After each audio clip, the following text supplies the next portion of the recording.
Hello students, welcome to Just Know It. இந்த வீடியோல நம்ம January 15 to January 19 வரையிலான current affairs related-ஆன practice questions solve பண்ணலாம். First question, consider the following statements. Design Linked Incentive Scheme DLIS is part of the Ministry of Electronics and Information Technologies comprehensive program for the development of semiconductors. So in the statement on the correct. Second statement, the approved applicants that claim incentives under this scheme will be encouraged to retain their domestic status for a period of 2 years. No, this is wrong. This is for 3 years after claiming the incentives under this scheme. So in the statement is wrong. So option A, one only the correct answer. So this is scheme So in the design linked incentive scheme இந்தியாவில் semiconductor ப்ரொடக்ஷனை promote பண்ணுறதுக்கான ஒரு scheme. So domestic ப்ரொடக்ஷனை increase பண்ணுறதுக்கான ஒரு scheme தான் இந்த scheme. So it is a part of MeitY's comprehensive programme for the development of semiconductors and display manufacturing ecosystems in the country. Right. Second point பாருங்கள், under the DLI scheme financial incentives என்னெல்லாம் provide பண்ணுவாங்க இந்த domestic கம்பெனிஸுக்கு அப்படின்னா financial இன்சென்டிவ்ஸும் design infrastructure சப்போர்ட்டும் provide பண்ணுவாங்க. Right. So incentives கொடுப்பாங்க, ப்ளஸ் அவங்க கட்டுமானத்தை ஏற்படுத்துறதுக்கான சப்போர்ட்டையும் ப்ரொவைட் பண்ணுவாங்க கவர்மெண்ட். ஸோ யாருக்கெல்லாம் அப்படின்னா டொமஸ்டிக் கம்பெனிஸுக்கு, உள்நாட்டில் இருக்கக்கூடிய நிறுவனங்களுக்கு, அப்புறம் ஸ்டார்ட் அப்ஸ், அப்புறம் எம்எஸ்எம்இ சிறு குறு மற்றும் நடுத்தர தொழில் நிறுவனங்களுக்கு இந்த இன்சென்டிவ்ஸை ப்ரொவைட் பண்ணுறாங்க. ஸோ இது எதுக்காக அப்படின்னா இந்தியாவில் உள்நாட்டுக்குள்ளாடி செமிகண்டக்டர் ப்ரொடக்ஷனை இன்க்ரீஸ் பண்ணணும். ஸோ ஒரு கிரைசிஸ் இருக்குது, அதாவது செமிகண்டக்டர்ஸ் தேவைக்கு ஏற்ப உற்பத்தி செய்யப்படலை. ஸோ இது வேர்ல்டு வைடாகவே இந்த ஒரு கிரைசிஸ் அப்படிங்கிறது இருக்குது. ஸோ இப்போ இந்த கோவிட் பேண்டமிக் டைமில் பார்த்தீங்கன்னா டிஜிட்டல் டிவைசஸினுடைய பயன்பாடு இன்க்ரீஸ் ஆகிருக்கு. Laptops, tablets, mobile phones, so இதனுடைய பயன்பாடு அப்படிங்கிறது இன்க்ரீஸ் ஆகிருக்கு. பட் இதெல்லாம் தயாரிக்க பயன்படக்கூடிய இந்த செமிகண்டக்டர் டிவைசஸ் போதுமான அளவு உற்பத்தி செய்யப்படலை, உள்நாட்டிலையும் சரி வெளிநாட்டிலையும் சரி. ஸோ அதனால் உலகம் முழுவதுமே ஒரு கிரைசிஸ் நிலவுது. ஸோ அதை டேக்கிள் பண்ணுறதுக்காக இந்தியா என்ன பண்ணுறாங்கன்னா டொமஸ்டிக் கம்பெனிஸை ப்ரமோட் பண்ணுறாங்க. ஸோ அப்போ இந்த செமிகண்டக்டர்ஸ் ப்ரொடியூஸ் பண்ணக்கூடிய கம்பெனிஸுக்கு they are providing incentives. Right. So அப்போ அவங்க என்ன பண்ணணும், இந்த companies they have to retain their domestic status. இந்த கம்பெனிஸ் ஒரு வேளை ஃபாரின் கொலாபரேஷனோட ஸ்டார்ட் பண்ணால் கூட அவங்களுக்கு சில கண்டிஷன்ஸ் கொடுத்துருக்காங்க. அவங்களோட டொமஸ்டிக் ஸ்டேட்டஸை அவங்க ஃபியூ இயர்ஸுக்கு தே ஹாவ் டு மெயின்டைன். இந்த ஸ்கீமுக்கு கீழே இன்சென்டிவ் இது பண்ணணும், ரிசீவ் பண்ணணும் அப்படின்னு சொன்னால். ஸோ இங்கே ஒரு டைம் லிமிட் கொடுத்துருக்காங்க, 3 வருஷத்துக்காவது they have to maintain their domestic status. Right. So அப்போ இந்த ஸ்கீமை இம்ப்ளிமெண்ட் பண்ணுறது சிடாக் அப்படிங்கிற அமைப்பு, centre for development of advanced computing. So இது ஏன் நியூஸில் இருந்தது அப்படின்னு பார்த்தீங்கன்னா, இந்த மெய்டி அப்படிங்கிற ministry they have called for applications. இந்த ஸ்கீமுக்கு கீழே அப்ளிகேஷன்ஸை கால் ஃபார் பண்ணியிருந்தாங்க செமிகண்டக்டர் இண்டஸ்ட்ரீஸ் கம்பெனிஸ்கிட்ட. Right. So that's why this question is here. Next question நம்ம பார்க்கலாம். Lipulekh pass, Limpiyadhura and சூஸ்தா are the places sometimes seen in the news recently. These places are related to, right. So is it related to Indo-China border dispute? Is it related to Indo-Nepal border dispute? Is it related to Indo-Bhutan boundary disagreement? Or is it related to Indo-Bangladesh boundary settlement? So இங்கே கரெக்டான answer option B. So இந்த lip lakh pass, Limpiyadhura இது ரெண்டுமே உத்தராகண்ட் மாநிலத்தில் இருக்குது. சூஸ்தா அப்படிங்கிறது பீகார் மாநிலத்தில் இருக்கக்கூடிய பகுதி. ஸோ இது எல்லாமே இந்தியாவுக்கும் நேபாளுக்கு இடையில் பார்டர் ரிலேட்டடான சில டிஸ்அக்ரிமெண்ட்ஸ் இருக்குது. ஸோ அது சார்ந்த பகுதிகள். ரைட். ஸோ அப்போது இந்த டிஸ்அக்ரிமெண்ட் எங்கேருந்து ஒரிஜினேட் ஆகுது அப்படின்னு பார்த்தீங்கன்னா, இந்த 4 பகுதிகளும் நமக்கும் நேபாளுக்கும் இடையில் இருக்கக்கூடிய disputed regions Lipulekh, Kalapani, Limpiyadhura and Susta. So அப்போது 1816 ஆங்கிலோ நேபாள் வார் நடக்குது. That is English East India கம்பெனிக்கும் நேபாளில் இருந்த கூர்கா கிங்டமுக்கும் இடையில் போர் நடக்குது. அதனுடைய முடிவில் 1816 ஒரு ட்ரெட்டி சைன் பண்ணுறாங்க, ஒரு உடன்படிக்கை, ட்ரெட்டி ஆஃப் சுகேலி. ஸோ இந்த ட்ரெட்டி ஆஃப் சுகேலியை தான் நேபாள் ஒரு ஆதென்டிக் டாக்குமெண்ட்டாக கன்சிடர் பண்ணுது இந்த எல்லை சார்ந்த முடிவுகளுக்கு. ரைட். ஸோ அப்போ இந்த ட்ரெட்டி ஆஃப் சுகேலி என்ன பண்ணுதுன்னா, இந்தியாவுடைய நார்த் வெஸ்ட் பார்டரில் இருக்கக்கூடிய, இந்தியாவுக்கும் நேபாளுக்கும் இடையில் இருக்கக்கூடிய காளி ரிவரை தான் ஒரு பார்டராக டிட்டர்மைன் பண்ணுது. இந்த காளி ரிவரை வச்சு தான், காளி ரிவர் ஒரிஜினேட் ஆகி ஃப்ளோ ஆகக்கூடிய அந்த பாத்தை வச்சு தான் இந்தியாவுக்கும் நேபாளுக்கு இடையில் பார்டரை டீலைனேட் பண்ணுறாங்க. ஸோ இப்போ இந்த இந்தியா வந்து இந்த காலி ரிவருக்கு ஆரிஜினை டிட்டர்மைன் பண்ணக்கூடிய அந்த இன்டர்பிரட்டேஷன் வேறு, நேபாளில் வந்து இன்டர்பிரட் பண்ணக்கூடிய அந்த பாயிண்ட் வந்து வேறு. ஸோ ரெண்டுமே வந்து டிஃப்ரெண்ட் ஒரிஜின் பாயிண்ட்ஸை வந்து சொல்கிறாங்க. இப்போ நேபாள் என்ன சொல்லுதுன்னா, இந்த ரிவர் வந்து it originates from Limpiyadhura. So நீங்கள் மேப்பில் பார்த்தீங்கன்னா தெரியும், இங்கேருந்தே இந்த காலி ரிவர் ஒரிஜினேட் ஆகுது. அதனால இதில் இருந்தே இந்த ஏரியா வந்து எங்களுக்கு சொந்தம் அப்படின்னு அவங்க சொந்தம் கொண்டாடுறாங்க. பட் இந்தியா என்ன சொல்லுதுன்னா, இல்லை, இது வந்து it begins in the village of Kalapani. So இங்கே இது எல்லாமே வந்து இந்தியாவுடைய டெரிட்டரி. ஸோ இந்த காலாபானி இதில் தான் உங்களுடைய காலி ரிவர் வந்து ஒரிஜினேட் ஆகுது. அதனால இந்த ரீஜன் எல்லாமே இந்தியாவினுடைய பார்டருக்குள்ளாடி வரும் அப்படின்னு இந்தியா சொல்லுது. ஸோ இது ஒரு பார்டர் டிஸ்பியூட் போயிட்டு இருக்கு. ஸோ அதனால தான் இது நியூஸில் இருந்தது. ஃபைன். நெக்ஸ்ட் கொஸ்டின் நம்ம பார்க்கலாம். Which among the following statements is or incorrect? So தவறான ஸ்டேட்மெண்ட்டை நம்ம கண்டுபிடிக்கணும். ஃபர்ஸ்ட் ஸ்டேட்மெண்ட் பாருங்க, the powers to suspend a member of the legislative assembly, that is MLA, right, are mentioned in the constitution, right? So ஒரு எம்எல்ஏவை suspend பண்ணக்கூடிய அதிகாரம் கான்ஸ்டியூஷனில் குறிப்பிடப்பட்டிருக்கு அப்படின்னு இந்த ஸ்டேட்மெண்ட் சொல்லுது. இது ஆக்சுவலாக கரெக்டான ஸ்டேட்மெண்ட், ரைட்? ஸோ இது மென்ஷன் பண்ணியிருக்காங்க கான்ஸ்டிடியூஷனில். Second statement, the seat of a member of legislative assembly is considered vacant if he or she is absent from all meetings for a period of 60 days without the permission of the house. இந்த ஸ்டேட்மெண்ட்டும் correct தான், right? So ஒரு MLA அவங்க வந்து ஹவுஸினுடைய அனுமதி இல்லாமல், right, அவங்களுடைய permission இல்லாமல் 60 days அல்லது அதுக்கு மேலே வந்து ஹவுஸுக்கு வரல, இஃப் தேர் ஆப்சண்ட் அப்படின்னா அவங்களுடைய சீட்டை வந்து நம்ம வேக்கண்ட் அப்படின்னு கன்சிடர் பண்ணுவோம், ரைட்? ஸோ இதுவும் ரெண்டுமே வந்து கான்ஸ்டியூஷனல் ப்ரொவிஷன்ஸ் தான். ஸோ எங்கள் ஆப்ஷன் டி அப்படிங்கிறது கரெக்டான ஆன்சர். பிகாஸ் கொஸ்டின் வந்து இன்கரெக்ட் ஸ்டேட்மெண்ட்டை கேட்குது. ஸோ அதனால் ஆப்ஷன் டி, நெய்தர் 1 nor 2, இங்கே கொடுத்துருக்கிற ரெண்டு ஸ்டேட்மெண்ட்டுமே கரெக்ட், ரைட்? ஸோ இது ஏன் நியூஸில் இருந்தது அப்படின்னா, கண்டெக்ஸ்ட் என்னன்னா, மகாராஷ்டிராவில் என்ன நடந்ததுன்னா, Maharashtra legislative assembly it has suspended 12 MLAs, right? So இதில் என்ன சிக்கல் ஆயிடுச்சு அப்படின்னா, அவங்க வந்து ஃபுல் இயருக்கு 1 இயருக்கு என்ன பண்ணியிருக்காங்க அப்படின்னா, அந்த 12 MLAஸையும் சஸ்பெண்ட் பண்ணியிருக்காங்க, ரைட்? பட் இது வந்து இந்த 1 இயருக்கு எம்எல்ஏஸை சஸ்பெண்ட் பண்ணுறது அப்படிங்கிறது ஒரு கான்ஸ்டியூஷனல் கிரைசிஸை கிரியேட் பண்ணும். ஸோ தட் இவங்க வந்து இந்த எம்எல்ஏஸ் வந்து இது approach supreme court. So supreme court இந்த கேஸில் கான்ஸ்டியூஷனில் இருக்கக்கூடிய சில ப்ரொவிஷன்ஸை மென்ஷன் பண்ணி இந்த சஸ்பென்ஷன் வந்து அன்கான்ஸ்டிடியூஷனல் அப்படின்னு டிக்ளேர் பண்ணியிருந்தாங்க, ரைட்? ஓகே. ஸோ ஆர்டிகல் 194 என்ன சொல்லுதுன்னா, under this powers and privileges of the house any member to transgresses the privileges. So ஹவுஸினுடைய அந்த டிக்னிட்டியை குறைக்கிற மாதிரியான விஷயங்களை, அந்த செயல்களை எம்எல்ஏஸ் செய்தாங்க அப்படின்னா அவங்கள சஸ்பெண்ட் பண்ணலாம் அப்படிங்கிறது வந்து இந்த ஆர்டிகல் 194 சொல்லுது.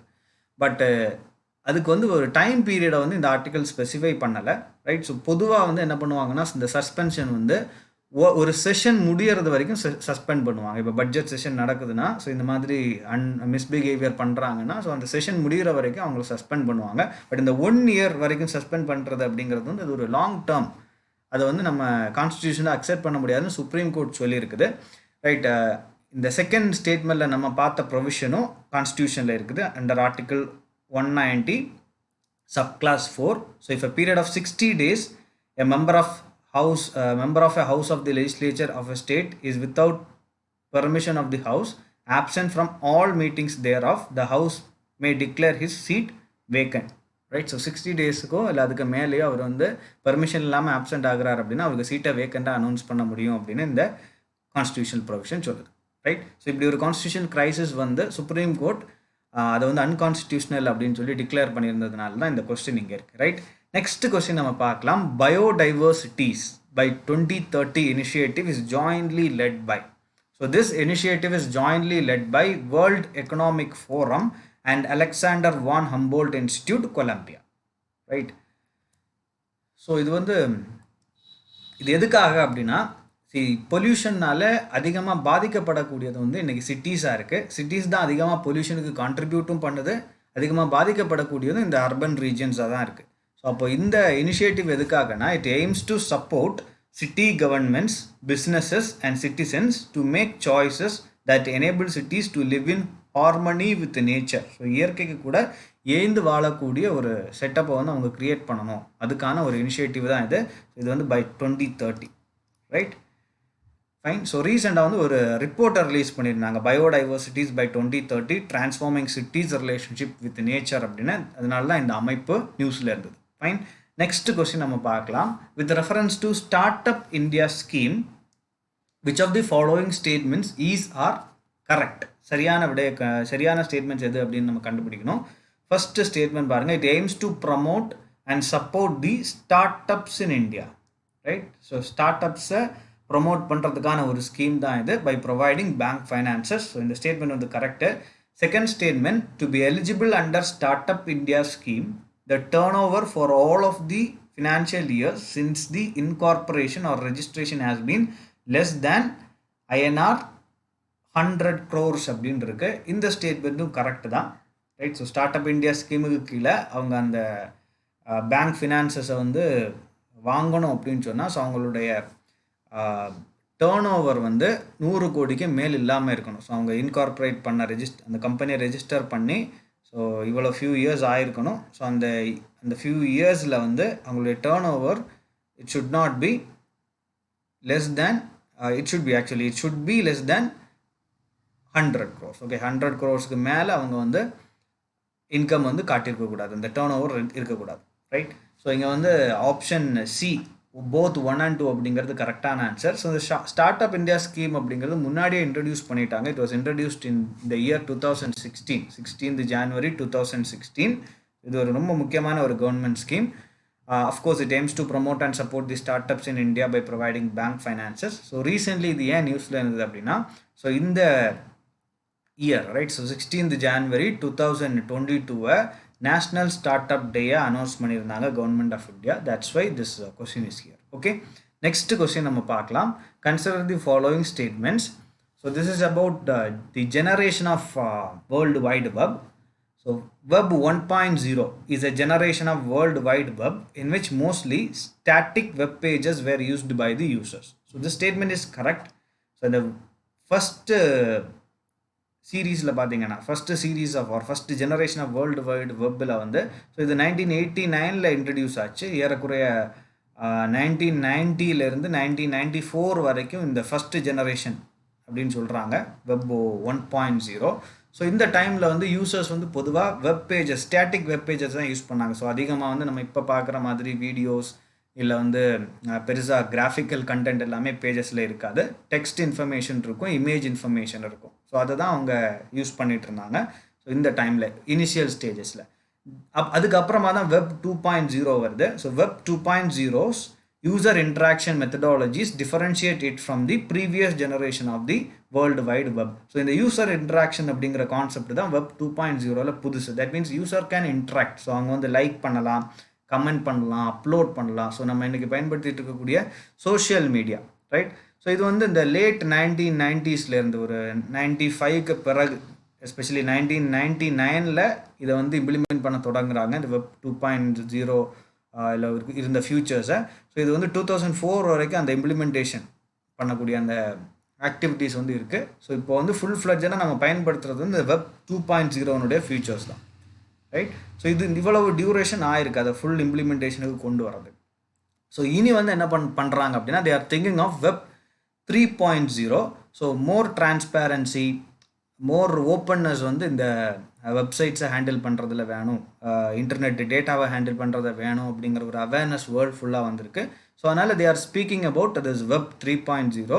So this Web 3.0 will be based on block chain technology. So இந்த ஸ்டேட்மெண்ட் வந்து கரெக்டு. ஸோ இங்கே ஆப்ஷன் டி 1, 2 and 3 அப்படிங்கிறது வந்து கரெக்டான answer, right? So world wide web, which is also known as web, is a collection of websites or web pages. So நம்ம எல்லாருமே இன்டர்நெட்டை பயன்படுத்துகிறோம். So we know about the architecture of world wide web. So world wide web are Web 1.0 ஜெனரேஷனில் static web pages இருந்தது. Web 2.0ல நான் சொன்னது மாதிரி ஸோ யூசர்ஸ் வந்து கண்டென்ட் கிரியேட் பண்ணலாம். ஸோ இன்றைக்கி வந்து நம்ம சோஷியல் மீடியாஸில் வந்து we are creating content. நம்ம வீடியோஸ் கிரியேட் பண்ணுறோம், இமேஜஸ் கிரியேட் பண்ணுறோம், போஸ்ட்ஸ் கிரியேட் பண்ணுறோம், ரைட்? ஸோ அதான் அந்த Web 2.0னுடைய மிக முக்கியமான டிஃப்ரென்ஷியேட்டிங் ஃபியூச்சர்.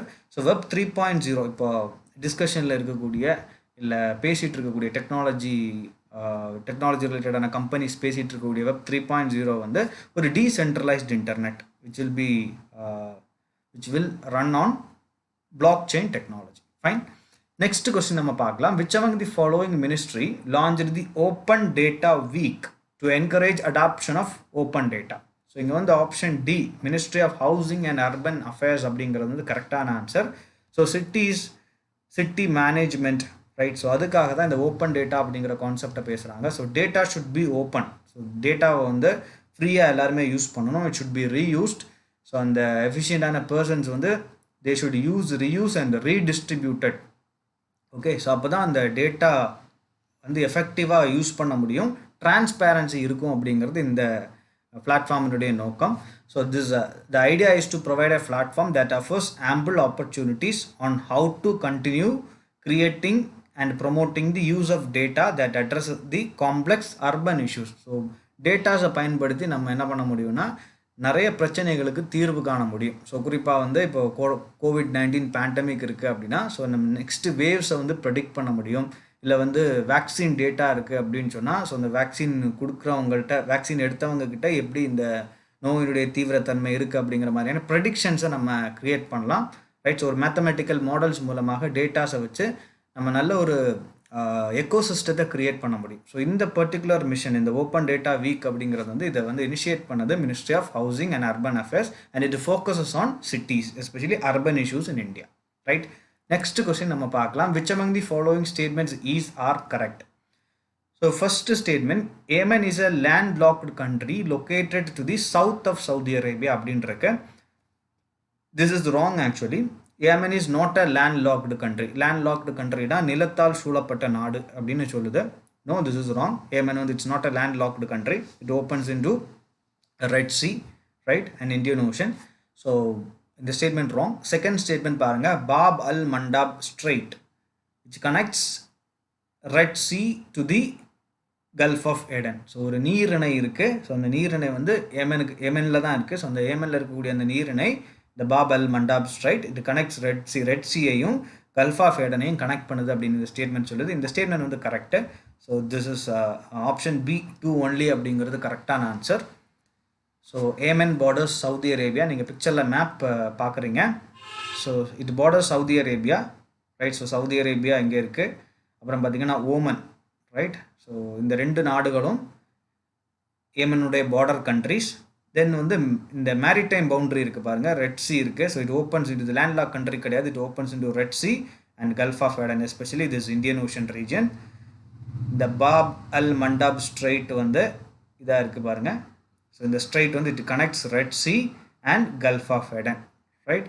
ஸோ இது வந்து Yemen borders Saudi Arabia to the north and Oman to the north east and shares maritime borders with Eritrea, Djibouti and Somalia, right? And this Bab el Mandab Strait, it connects Red Sea to the Gulf of Aden. So இங்கே ஏமனில் வந்து ஒரு civil war நடக்குது, அது இப்போ escalate ஆகிருக்கு. So இந்த ஏமனை control பண்ணக்கூடிய Houthi rebels வந்து they conducted attack on UAE. That's why this question is here. Fine.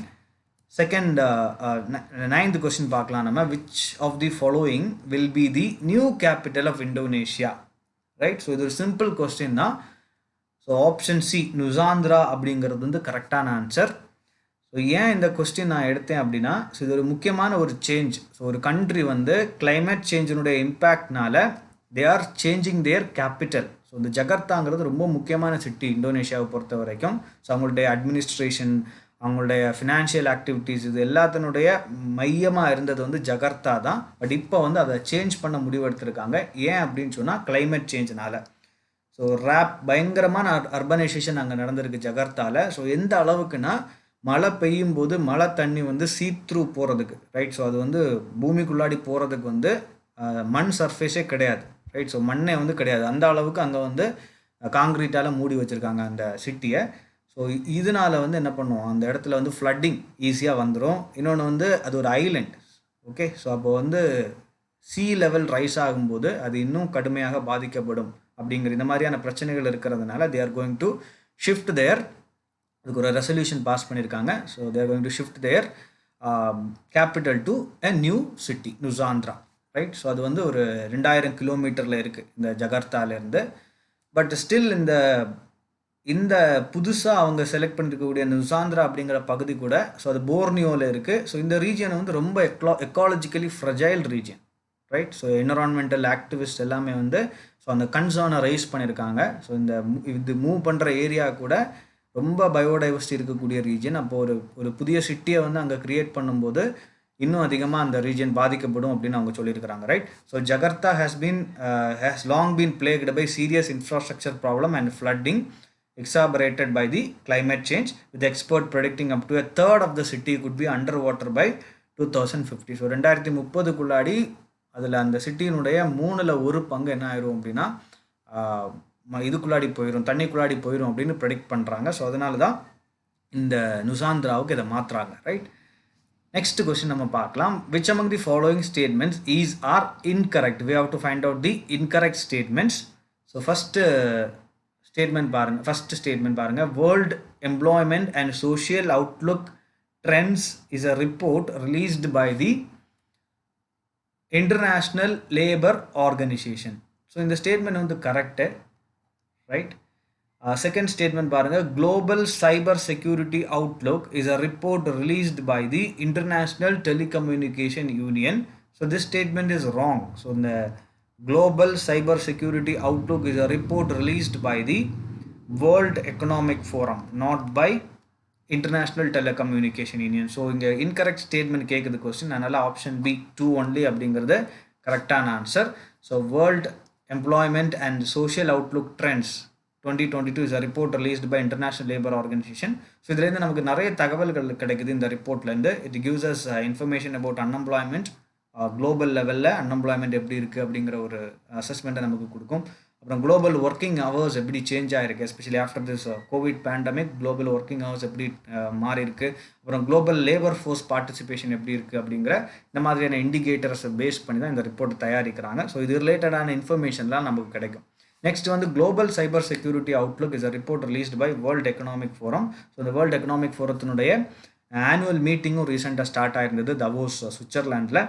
So it highlights the measure, this particular report, it highlights the measures to enhance cyber resilience within the organizations and the wider ecosystem. So in the pandemic timeல பார்த்தீங்கன்னா cyber security அப்படிங்கிறது வந்து ஒரு பெரிய ஏரியாவாக வளர்ந்துருக்கு. So ஏன்னா நிறைய பேர் வந்து டிஜிட்டல் டிவைசஸ் பயன்படுத்துகிறாங்க, கம்ப்யூட்டர்ஸ், லேப்டாப்ஸ், டேப்லெட்ஸ். ஸோ எல்லாமே வந்து நெட்வொர்க்கில் கனெக்ட் ஆகிருக்கு.